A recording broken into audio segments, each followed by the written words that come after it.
আসসালামু আলাইকুম সবাইকে। এটা কি বলুন তো?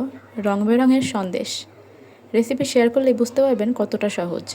তো প্রথমে এখানে লাগবে 1/4 কাপ আটা। আমি এটাকে একটু টেলে নিব। আপনারা চাইলে কাঁচা আটাও ব্যবহার করতে পারেন। টেলে নেওয়া হয়ে গেলে সামান্য ঝরঝরা হবে। এবার এটাকে উঠিয়ে নিব। একই কড়াইতে দিয়ে দিব 1/4 কাপ চিনি, সাথে 1/4 কাপ পানি। এবার এটাকে একটু গলিয়ে নিব। ঘন করব না, জাস্ট চিনিটাকে গলিয়ে নিব। সাথে দেব একটা এলাচ। এবার শিরাটা হয়ে আসলে এখানে 1 তার 2 তারের কোনো বিষয় নাই। চিনি গলে গেলেই এখানে দিয়ে দিব 1/4 কাপ গুঁড়া দুধ।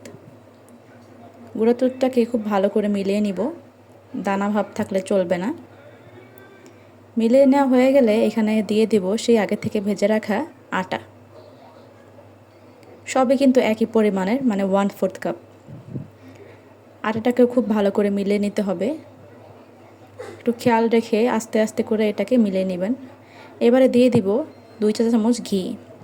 ঘি দিলেই দেখা যাবে প্যানের গাটা আস্তে করে ছেড়ে দিচ্ছে। এভাবে বুঝতে হবে যে এটা হয়ে গেছে। এবার চুলাটাকে অফ করে দিব।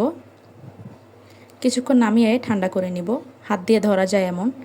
এবার 3 ভাগ করে এটাকে আমি আলাদা আলাদা ফুড কালার দিয়ে মিলিয়ে নিব। এক ভাগে দিব লাল, এবারে দিব সবুজ। আপনারা চাইলে কালার ছাড়াও বানাতে পারেন। কালার কিন্তু টেস্টের কোনো হেরফের করে না।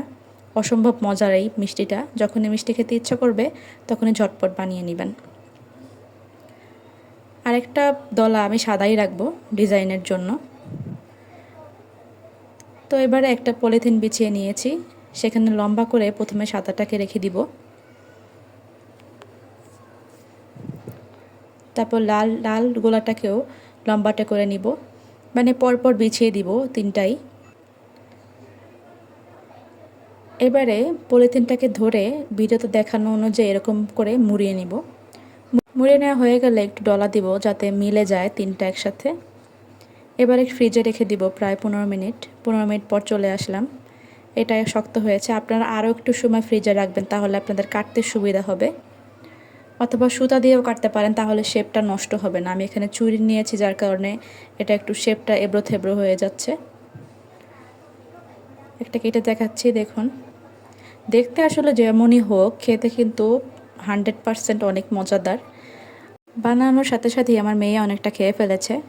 যেহেতু এটা ঘরে বানানো, তাই বাচ্চাদেরকেও নিশ্চিন্তে দেয়া যায় খেতে। খেতেও কিন্তু অসম্ভব মজাদার। আপনাদের যদি ভালো লাগে ভিডিওটি অবশ্যই লাইক, কমেন্ট, শেয়ার করে পাশে থাকবেন। আর অবশ্যই রেসিপিটা ঘরে একবার ট্রাই করবেন। ট্রাই করে একবার কমেন্ট করে জানাবেন। ধন্যবাদ।